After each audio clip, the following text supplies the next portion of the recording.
దావీదు వంశస్థుడైన యోసేపు పురుషునికి ప్రదానం చేయబడిన కన్యకయే ఈ మరియా.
నీకు శుభము, ప్రభు నీకు తోడై ఉన్నాడు.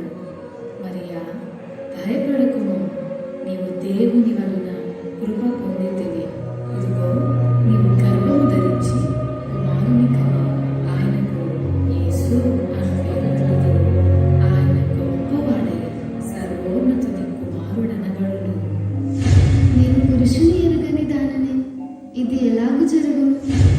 పరిశుద్ధాత్మ నీ మీదికి వచ్చును, సర్వోన్నతుని శక్తి నిన్ను కమ్ముకును గనుక పుట్టబోవు శిశువు పరిశుద్ధుడై దేవుని కుమారుడనబడును. ప్రభు దాసురాను, నీ మాట చెప్పున నాకు జరుగును గాక.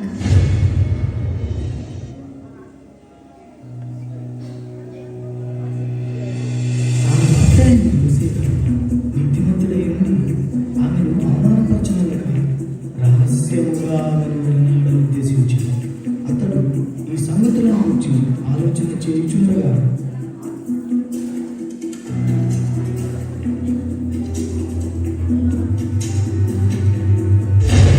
దావీదు కుమారుడైన యోసేపు, నీ భార్య అయిన మరియను చేర్చుకున్నప్పుడు భయపడకుము. ఆమె గర్భము ధరించినది పరిశుద్ధాత్మ వలన కలిగినది. ఆమె ఒక కుమారుని కనును. తన ప్రజలను వారి పాపముల నుండి ఆయనే రక్షించును గనుక ఆయనకు యేసు అని పేరు పెట్టుదువు.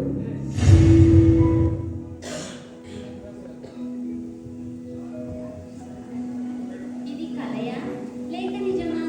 కాదు కాదు, నిజమే. ప్రభుదూత చెప్పినట్లు మరియను నా భార్యగా చేర్చుకొందును.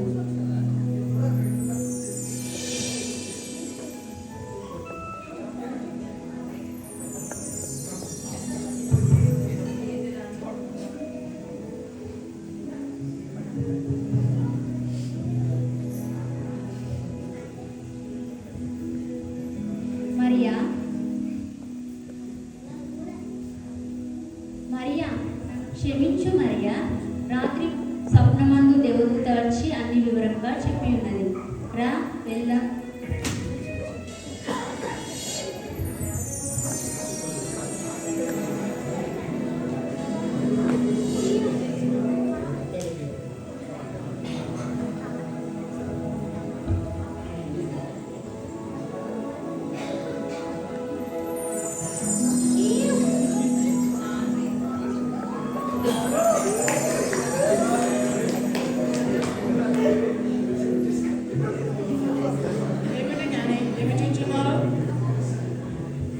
జ్ఞాని, ఏమిటా వింత నక్షత్రం? ఇటువంటి నక్షత్రాన్ని ఎప్పుడు చూడలేదే. వింత నక్షత్రమా? ఏది లైవ్? ఏదేది ఇంత పెద్ద నక్షత్రమా? ఇలా ఇవ్వు. ఈ నక్షత్రం గురించి నేను ముందుగానే చదివినాను. ఏది నక్షత్రం పట్టుకునేరమ్మా.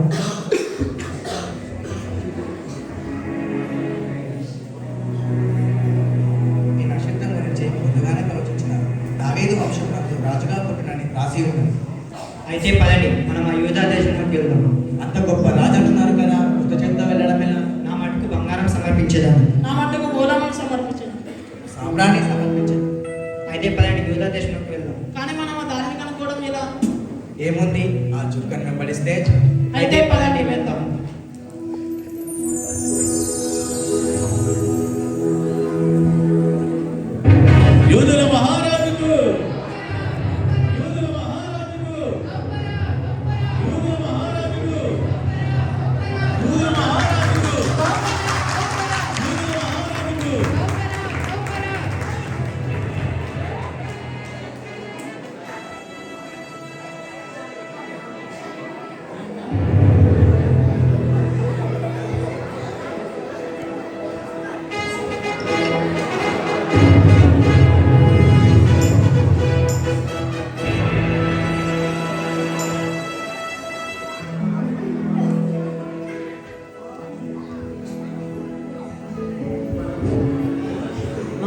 రాజుకి జయము. ఎవరో తూర్పు దేశ జ్ఞానులత మీ దర్శనార్థమై వేచి ఉన్నారు ప్రభు. వెంటనే ప్రవేశపెట్టుము. చిత్తం మహాప్రభు.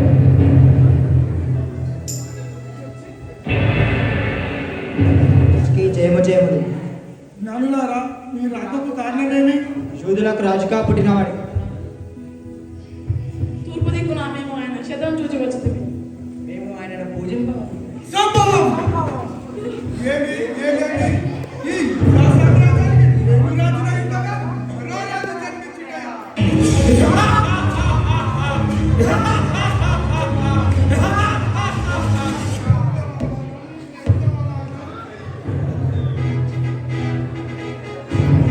ఎవరక్కడ?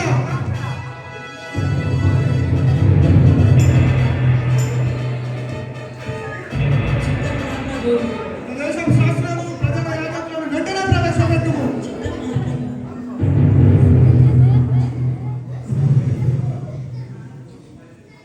నన్నులారా, ఇక మీరు వెళ్ళి విశ్రాంతి తీసుకోండి. మా ప్రభు.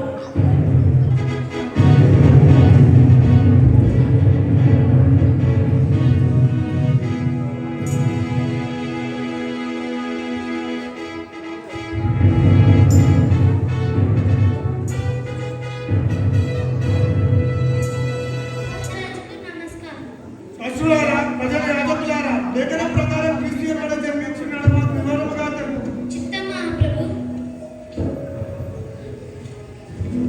యూదయ బెత్లెహేంలోన ఏలే అనగా యూదయ దేశపు బెత్లెహేమ, నీవు యూదా ప్రధానులలో ఎంత మాత్రం అల్పమైన దానవు కావు. ఇశ్రాయేలును నా ప్రజలను పరిపాలించు అధిపతి మీలో నుండి వచ్చిన రాయబడి ఉన్నది మహాప్రభు. మీరు వెళ్ళండి. చిత్తం మహాప్రభు.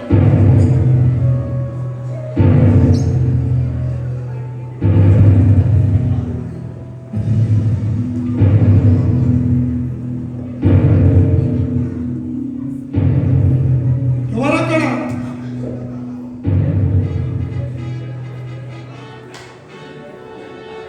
చిత్తం మహాప్రభు. జ్ఞానులను వెంటనే ప్రవేశపెట్టుము. చిత్తం మహాప్రభు.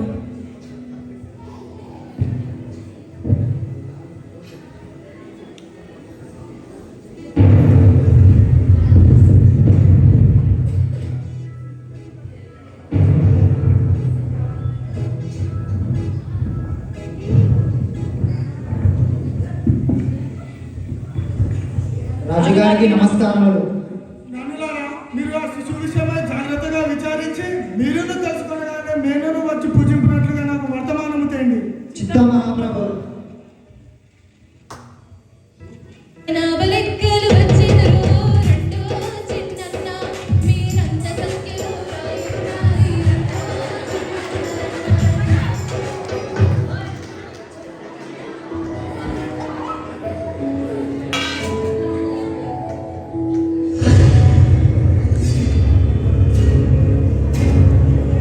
ఇందు మూలముగా 50 మంది ప్రజలకు తెలియజేయమనగా ప్రజా సంఖ్య రాయవాలని కైసర్ ఆగస్టు నిర్ణయించడం వలన ప్రజలంతా తమ తమ స్వగ్రామాలకు వెళ్ళి ప్రజా సంఖ్య రాయించుకోవాల్సిందిగా తెలియజేయడం అనేది.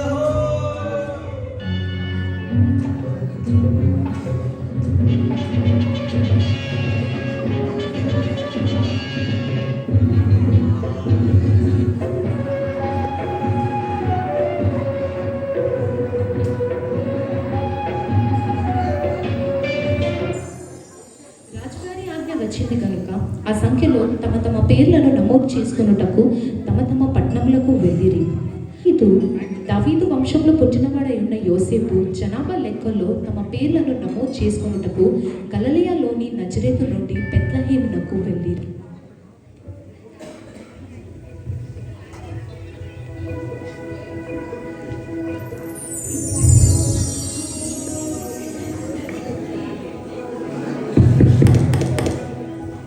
అయ్యా, నా భార్య ప్రసవ వేదనతో బాధపడుచున్నది. మీ ఇంట్లో కొంచెం స్థలం ఉంటే ఇవ్వరా? అయ్యా, మాకే స్థలం చాలక ఇబ్బంది పడుతున్నాం. ఆ పక్క వారిని అడగండి. సరేనయ్యా.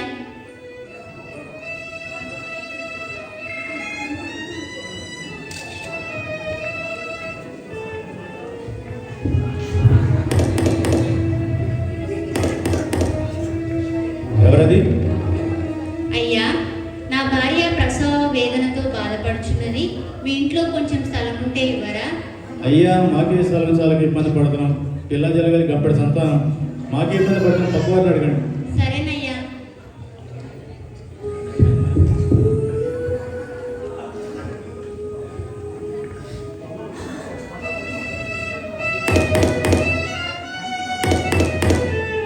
ఎవరు? అయ్యా, నా భార్య ప్రసవ వేదనతో బాధపడుచున్నది. మీ ఇంట్లో కొంచెం స్థలం ఉంటే ఇవ్వరా? అయ్యా మాకు స్థలం లేదు, కానీ ఈరోజే మా పశువుల పాకను శుభ్రం చేసి ఉంచాం, మీకు ఇష్టమైతే అందులో ఉండొచ్చు. ధన్యవాదములు.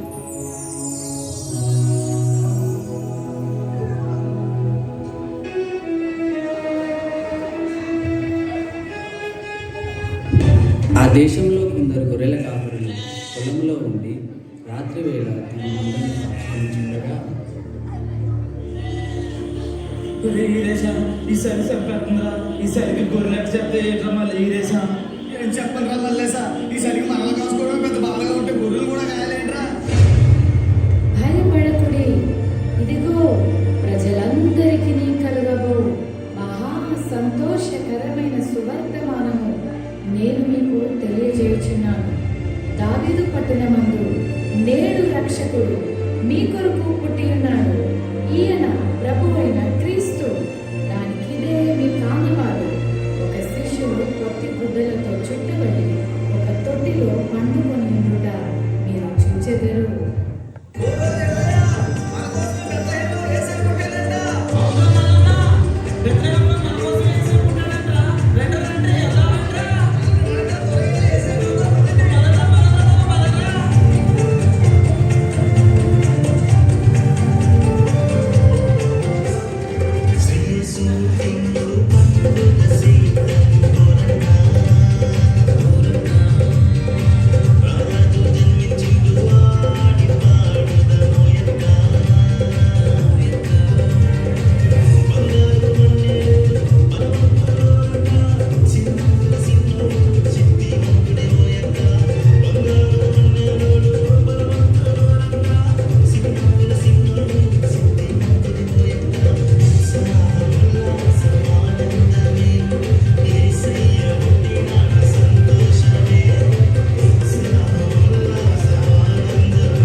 తప్పకుండా చూపిస్తాను. పద వెళ్దాము.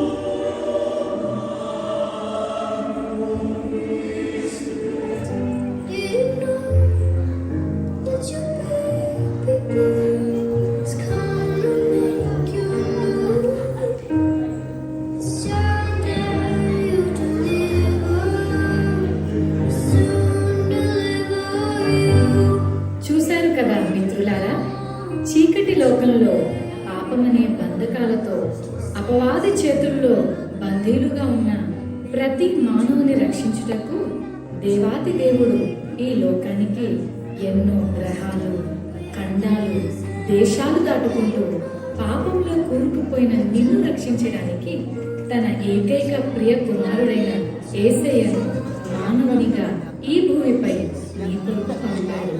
నిజ క్రిస్మస్ ఆనందం విందు వినోదాలలో లేదు, కానీ నీ హృదయంలో క్రీస్తు ఉండటమే నిజమైన క్రిస్మస్.